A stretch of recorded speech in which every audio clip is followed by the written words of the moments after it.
Advocate Satish Rampure साहब ने Nandgaon village में गवर्नमेंट स्कूल में रामपुर एजुकेशन डेवलपमेंट ट्रस्ट की ओर से ये प्रोग्राम किया। इस प्रोग्राम का उन्वान था अवेयरनेस एंड डायरेक्टनेस प्रोग्राम, और वकील साहब ऐसे ही अवेयरनेस एक्ट बोलकर वो कानून कैसा है बोले तो 18 उम्र के अंदर लोगों को ये पर्टिकुलरली लेडीज को अप्लाई होता है। ये इसका उद्देश्य क्या है बोले तो अब आजकल यंग जनरेशन में बिलो 18 यंग बॉयज क्या कर रहे, बहुत घोर अपराध कर रहे। वो कैसा, लड़की को छेड़ना, लड़की को आंख मारना, ये कानून कैसा है बोले तो इवन वो लड़की को छुए तो भी कानून में ऑफेंस है। Under section 8 and 12 of the POCSO act के तहत वो लड़की को हम छुए तो भी इट कम ऑफेंस, वो 3 years to 5 years ऑफेंस है, वो पनिशमेंट है। उसके वास्ते बच्चों को भी मैं रिक्वेस्ट कर रहा हूं, आपको भी रिक्वेस्ट कर रहा हूं, दोनों बॉयज और गर्ल को भी रिक्वेस्ट कर रहा हूं, डिसिप्लिन इज वेरी इंपॉर्टेंट। उसको अब आजकल हमारा कोर्ट में, तालका कोर्ट में है, उसमें एक सेशन कोर्ट भी आता है। कौन सा आ रहे बोले तो यंग बच्चे इन बिटवीन 18 to 25 बच्चे, वो बच्चे छेड़ने का ज्यादा हो रहे। आप लेडीज को भी रिक्वेस्ट कर रहा हूं, ऐसा कौन सा तो कर रहा तो उनके ऊपर तुम एक्शन करना। तुम्हारा फ्यूचर के वास्ते बोल रहा हूं मैं, तुम्हारा फ्यूचर के लिए मैं एक बात बोल रहा हूं। आपको कौन तो डिस्टर्बेंस कर रहा बोले तो तुम्हारा हेडमास्टर है, तुम्हारा SDMC का अध्यक्ष है, उनको इंटीमेशन करो तो they will take the legal action against कौन तुम्हारे खिलाफ नहीं कर रहे। आप उसके वास्ते हो, मैं रिक्वेस्ट कर रहा हूं, ये कानून के अंदर ये बच्चे कौन सा भी कार्य ना, ये कानून बहुत बारीकी के कानून से आ रहे हैं। उसके वास्ते ये आजकल हम ये क्यों ऐसा कानून लेकर, मतलब कानून का अरुण क्यों लेकर आ रहे, तो awareness is very necessary to their life. ಇವತ್ತು ಅವ್ರ ಲೈಫಿಗೆ ಲೀಗಲ್ ಅವೇರ್ನೆಸ್ ನಾವು ಕೊಟ್ಟಿದ್ರು, ಅವ್ರು ನಿಮ್ಗೆಲ್ಲ ಇಷ್ಟೆಲ್ಲ ನಾವು ಕೊಟ್ಟಿದಾಗ ನೀವೇನೋ ಒಂದು ತಪ್ಪು ಮಾಡಕ್ ಹೋದ್ರಿ ಅಂದ್ರೆ ನಿಮ್ ಮೈಂಡ ಬರ್ತದೆ ಇದು ತಪ್ಪು ನಾ ಮಾಡತ್ತಿದ ಅಂತೇಳಿ, ಅವಾಗ ನಿಮಗ್ ಮಾಡೋದು ತಪ್ಪದಂತೇಳಿ ನಿಮಗ ತಾವು ಈ ಕಾನೂನು ಸದುಪಯೋಗ ಪಡ್ಕೊಳ್ಬೇಕಂತೇಳಿ ನಾನು ಹೇಳಕ್ ಇಚ್ಛೆ ಪಡ್ತಾ ಇದ್ದೀನಿ। ಇವತ್ತು ನಾವು ಹೇಳ್ತಾ ಇದ್ದೀವಿ ಸಾಕಷ್ಟು ಕಾನೂನುಗಳು ಇವತ್ತು ಬಂದಿವೆ, ಸಂವಿಧಾನ ನಿಮ್ ಬಗ್ಗೆ ಸಾಕಷ್ಟು ಹೇಳಿದ್ರು, ಸಂವಿಧಾನ ಬಗ್ಗೆ ಎಲ್ಲ ಟೀಚರ್ಸ್।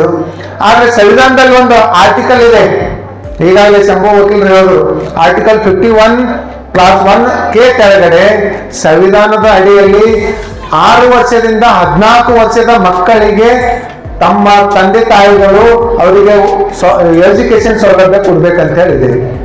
ಈಗಾಗಲೇ ಹೇಳಿದ್ರು ಆ ಕಾನೂನಿನಡಿಯಲ್ಲಿ ತಾವೆಲ್ಲರೂ 14 ವರ್ಷದವರೆಗೆ ಫ್ರೀ ಆಫ್ ಎಜುಕೇಶನ್ ಇದೆ, ಅದ್ರ ಮ್ಯಾಗ ನೀವು ಎಜುಕೇಶನ್ ಮಾಡ್ಬೇಕಂತ ನಾನು ಹೇಳಕ್ ಇಚ್ಛೆ ಪಡ್ತಾ ಇದ್ದೀನಿ।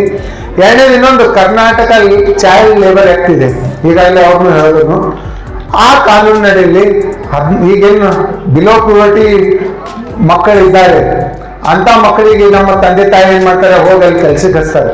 ತಾವು ಕೆಲ್ಸಕ್ಕೆ ಹೋಗ್ಬಾರ್ದು, ತಾವು ವಿದ್ಯಾಭ್ಯಾಸ ಮಾಡಬೇಕು। ತಾವು ವಿದ್ಯಾಭ್ಯಾಸ ಮಾಡಿದ್ರೆ ನಿಮ್ ಮುಂಬರುವ ದಿನಗಳಲ್ಲಿ ನೀವು ಮದುವೆ ಮಾಡ್ಕೊಳ್ತ್ರಿ ಅಥವಾ ನೀವು ಮದುವೆ ಮಾಡ್ಕೊಳ್ತ್ರಿ, ಆ ಎಜುಕೇಶನ್ ದಿಂದ ನಿಮ್ ಮಕ್ಕಳಿಗೆ ಒಳ್ಳೆ ಎಜುಕೇಶನ್ ಕೊಡ್ಲಿಕ್ಕೆ ಸಾಧ್ಯ ಆಗ್ತದೆ ಅಂತ ನಾನು ಹೇಳಕ್ ಇಚ್ಛೆ ಪಡ್ತಾ ಇದ್ದೀನಿ। ಮಕ್ಕಳೇ ತಾವು ದಯಮಾಡಿ ವಿಚಾರ ಮಾಡ್ರಿ, ಈ ವಿಚಾರ ಮಾಡಿ ಈ ಕಾನೂನುಗಳಿಗೆ ಸದುಪಯೋಗ ಪಡ್ಕೊಳ್ರಿ। ಎರಡನೇದು ಇನ್ನೊಂದು ಹೇಳಕ್ ಇಚ್ಛೆ ಪಡ್ತಾ ಇದ್ದೀನಿ, ಇವತ್ತು ನಿಮ್ ತಂದೆ ತಾಯಿ ಎಲ್ಲ ಸಣ್ಣ ಸಣ್ಣ ಕೆಲಸ, ಒಂದು ಏನೋ ನಾಲೆ ಸಲುವಾಗೋ ಅಥವಾ ಯಾವ್ದೋ ಒಂದು ಕಟ್ಟಿ ಸಲುವಾಗೋ ಜಗಳ ಆಡ್ತಾರೆ, ಅದು ಜಗಳ ಆಡ್ಬೇಡ್ರಿ ಅಂತೇಳಿ ನೀವೆಲ್ಲ ಹೇಳ್ಬೇಕು। ಅವ್ರ ಜಗಳ ಆಡತ್ತ ನೀವು ಹೋಗಿ ಅವ್ರ ಸಪೋರ್ಟ್ ಮಾಡ್ತೀರಿ, ನಿಮ್ ತಂದಿನ ಮ್ಯಾಗ್ನೂ ಕೇಸ್ ಆಯ್ತದ ಮತ್ ನಿಮ್ ಮ್ಯಾಗ್ನೂ ಕೇಸ್ ಆಯ್ತದ। ಅದಕ್ಕ ಜಗಳ ಆಡೋದ್ರಿಂದ ನಮ್ಮ ಸಾಧನೆ ಏನೂ ಸಿಗಲ್ಲ। ನಾವು ಅಂತಿಗೆ ಆ ಕೇಸ್ನಲ್ಲಿ ಹೋದೆವು ಅಂದ್ರೆ ಆ ಕೇಸ್ನಲ್ಲಿ ಅಂತಿಗೆ ಅನ್ನೆಸರಿ 1-2 ವರ್ಷ ನೀವು ಕೇಸ್ನಲ್ಲಿ ಅಲ್ದಾಡ್ಬೇಕಾಗುತ್ತೆ, ಆ ಅಲ್ದಾಡಂತಿಗೆ ಮತ್ತೆ ನಿಮ್ದೆಲ್ಲ ಫ್ಯೂಚರ್ ಪ್ರೈಟ್ ಎಲ್ಲ ನಾಶ ಆಗ್ತದೆ ಅಂತ ನಾನು ಹೇಳಕ್ ಇಚ್ಛೆ ಪಡ್ತಾ ಇದ್ದೀನಿ। ಎರಡನೇದು ಇನ್ನೊಂದು ಹೇಳ್ತೀನಿ, ಈಗೆಲ್ಲ ನೀವೆಲ್ಲ ಸಣ್ಣ ಸಣ್ಣ ಮಕ್ಕಳಿದ್ದಾರೆ, ನಮ್ ಡ್ಯಾಡಿ ಒಂದು ಹೊಸ ಮೋಟರ್ ಸೈಕಲ್ ತಗೊಂಡ್ಬಂದ್ರೆ ನಾವು ಓಡಿಸ್ತೀನಿ ಅಂತ ನಿಂಬಲ್ಲಿ ಹಠ ಬರ್ತದೆ, ಇನ್ನ ನಿಂಬಲ್ಲಿ 18 ವರ್ಷ ಈಗ ಹೇಳ್ನ 18 ವರ್ಷ ಆಗತ್ತಾನೆ ನೀವು ಮೋಟರ್ ವೆಹಿಕಲ್ ನಡೆಸಲಿಕ್ಕೆ ಅಧಿಕಾರ ಇಲ್ಲ. 18 ವರ್ಷ ಆದ ನಂತರ ನೀವು RTO ಹತ್ರ ಹೋಗಿ ನಿಮ್ಮ ದಾಖಲೆಗಳನ್ನು ಸಬ್ಮಿಟ್ ಮಾಡಿದಾಗ ಮಾತ್ರ ಅವರ ಒಂದು ಟ್ರೈನಿಂಗ್ ದಲ್ಲಿ ನೀವು ಯಶಸ್ವಿ ಆದ್ರೆ ಅವಾಗ ಲೈಸೆನ್ಸ್ ಕೊಡ್ತಾರ, ಅವಾಗ ನೀವು ಆ ಗಾಡಿ ನಡೆಸಲಿಕ್ಕೆ ಅಧಿಕಾರ ಅದ. ಇವತ್ತು ನಮ್ಮ ಅಪ್ಪ ಒಂದು ಹೊಸ ಮೋಟರ್ ಸೈಕಲ್ ತಂದಾಗ ನೋಡೇ ಬಿಡ್ತೀನಿ ಅಂತ ಹೇಳಿ ಓಡಿಸ್ತಾರೆ. ನೀವು ಓಡಿಸಿ ಯಾರಿರೋ ಒಬ್ರಿಗೆ ಡಿಕ್ಕಿ ಹೊಡಿತೀರಿ. ಡಿಕ್ಕಿ ಹೊಡೆದಾಗ ಏನಾಗ್ತದೆ, ನಿಂಬಲ್ಲಿ ಲೈಸೆನ್ಸ್ ಇರಲ್ಲ, ಅದು ಮೊದಲೇ ಇನ್ಸೂರೆನ್ಸ್ ಇಲ್ಲ ಆ ಗಾಡಿ. ಅವಾಗ ಅವನಿಗೆ ಏನೋ ಇಂಜುರಿ ಆಯ್ತದ, ಇಂಜುರಿ ಆದ್ಮೇಲೆ ಅವ ಸುಮ್ಮನೆ ಬಿಡಲ್ಲ, ನಾ ಅವನ ಮೇಲೆ ಕೇಸೇ ಹಾಕ್ತೀನಿ ಅಂತೇಳಿ motor vehicle act under section 166 ಕೆಳಗಡೆ ಅವ ಮೋಟರ್ ವೆಹಿಕಲ್ ಆಕ್ಟ್ ಕೇಸ್ ಹಾಕ್ತಾನೆ. ಅವಾಗ ನೀವು ಸಣ್ಣ ಮಕ್ಕಳು ಓಡಿಸಿದ ಪರಿಣಾಮ ನೀವು ಆ ಇನ್ಸೂರೆನ್ಸ್ ಇಲ್ಲ, ಲೈಸೆನ್ಸ್ ಇಲ್ಲ ಅಂದಾಗ ಅಂತ ಸಂದರ್ಭದಲ್ಲಿ ಆ ಮೋಟರ್ ವೆಹಿಕಲ್ ಓನರ್ ಯಾರ ಅವರು ಬಾಧ್ಯಸ್ಥರಾಗ್ತಾರೆ. ಅದಕ್ಕ ಆ ಟೈಮ್ನಾಗ ನಿಮ್ ಮನೆಗಳು ಅವನಿಗೆ ಯಾರಿಗೆ ಇಂಜುರಿ ಆಯ್ತದ ಅಥವಾ ತೀರ್ಕೋತಾನ ಅಂತ ವ್ಯಕ್ತಿಗೆ 10 ಲಕ್ಷ 5 ಲಕ್ಷ ಕೊಡುವಂತ ಸಂದರ್ಭ ಬರ್ತದೆ. ಅದಕ್ಕೆ ದಯಮಾಡಿ ತಾವೆಲ್ಲ ಸಣ್ಣ ಮಕ್ಕಳಿದ್ರೆ ದಯಮಾಡಿ ಮೋಟರ್ ಸೈಕಲ್ ಓಡಿಸ್ಬೇಡಿ. ಇನ್ನೊಂದು ಹೇಳ್ತೀನಿ ನಾನು ನಿಮಗೆ, ಸಣ್ಣ ಮಕ್ಕಳು ಮೋಟರ್ ವೆಹಿಕಲ್ ಓಡಿಸ್ರಂತ 10,000ದಿಂದ 1 ಲಕ್ಷದವರೆಗೆ ಪೆನಾಲ್ಟಿ ಇದೆ ಅಮ್ಮ. 10,000ದಿಂದ 1 ಲಕ್ಷದವರೆಗೆ ಸಣ್ಣ ಮಕ್ಕಳು ಓಡಿಸ್ರಂತ. ಅದಕ್ಕೆ ದಯಮಾಡಿ ಯಾರು ಓಡಿಸ್ಬೇಡ್ರಿ. ನಿಮಗೆ ಓಡಿಸ್ಲಿಕ್ಕೆ ಸಾಕಷ್ಟು ಟೈಮ್ ಅದ. 15 ವರ್ಷದಿಂದ ನೀವು ಸಾಯೋವರೆಗೆ ಸುಮಾರು 60-70 ವರ್ಷ ತನಕ ನಿಮಗೆ ಟೈಮ್ ಅದ.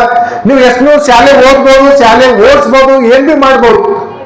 ಆದ್ರೆ ಮೈನರ್ ಇದ್ದಾಗ ತಾವು ದಯಮಾಡಿ ಅದು ಓಡಿಸ್ಬೇಡ್ರಿ ಅಂತ ನಾನು ವಿನಂತಿಸ್ಕೊಳ್ತಾ ಇದ್ದೀನಿ. ಎರಡನೇದು ಇನ್ನೊಂದು ಹೇಳ್ತೀನಿ, ನೀವೆಲ್ಲ ಈಗಾಗಲೇ ಕೇಳ್ಬೋದು ಸಾವ ವಿಸ್ತಾರವಾಗಿ.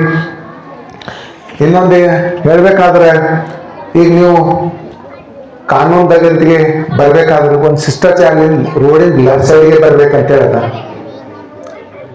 ನೀವು ರೋಡ್ ಕ್ರಾಸ್ ಮಾಡ್ಬೇಕಾದ್ರೆ 2 ಬದಿಯಿಂದ ನೋಡಿ ಹೋಗ್ಬೇಕಂತ ಹೇಳದ ಕಾನೂನು. ಈಗ ಸಣ್ಣ ಸಣ್ಣ ಆಕ್ಸಿಡೆಂಟ್ ಆಯ್ತಾವ, ರೋಡ್ ಕ್ರಾಸ್ ಮಾಡ್ಲಿಕ್ಕೆ ಹೋಗಿ ಅದು ತಪ್ಪು ನಿಂದೆ ಇರ್ತದೆ.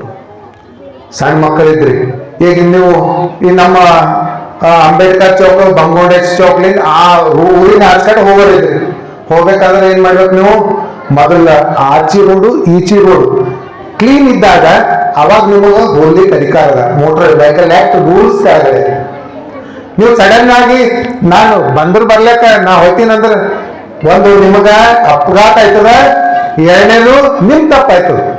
ಅದಕ್ಕೆ ದಯಮಾಡಿ ಇವು ರೂಲ್ಸ್ಗಳನ್ನು ಪಾಲನೆ ಮಾಡ್ಬೇಕಂತೇಳಿ ತಮ್ಮಲ್ಲಿ ವಿನಂತಿಸ್ಕೊಳ್ತಾ ಇದ್ದೀನಿ.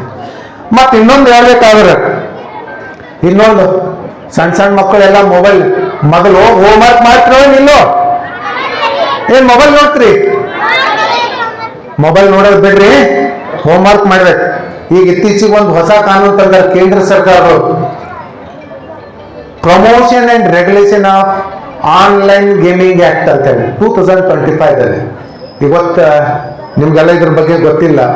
ಸಣ್ಣ ಸಣ್ಣ ಮಕ್ಕಳೆಲ್ಲ ಗೇಮಿಂಗ್ ಆಡ್ತಾರೆ. ಎಲ್ಲರೂ ಗೇಮಿಂಗ್ ಆಡೋದು, ರೊಕ್ಕ ಹಚ್ಚೋದು, ಆ ಗೇಮ್ ನಲ್ಲಿ ದುಡ್ಡು ಹಾಕಂತ ಹೇಳೋದು, ಇವೆಲ್ಲ ಪ್ರಚೋದನೆ ಮಾಡೋದು. ಯಾರೋ ಒಬ್ರು ಈ ಗೇಮಿಂಗ್ ನಲ್ಲಿ ದುಡ್ಡು ಹಾಕಿ ನೀವು ದುಡ್ಡು ಗಳಿಸ್ಬೋದು ಅಂತೇಳಿ ಈ ತರ ಪ್ರಚೋದನೆ ಮಾಡಬಹುದು. ಅಂತ ಒಂದು ಕಾನೂನು ಅಡಿಯಲ್ಲಿ ಯಾರಾದ್ರೂ ಗೇಮ್ ಆಡಿ ಏನಾದ್ರೂ ನೀವು ದುಡ್ಡು ಹಾಕಿ ಅದು ಗೊತ್ತಾಯ್ತಂದ್ರೆ ಸೋಮೋಟೋ ಕೇಂದ್ರ ಸರ್ಕಾರ ಅಥವಾ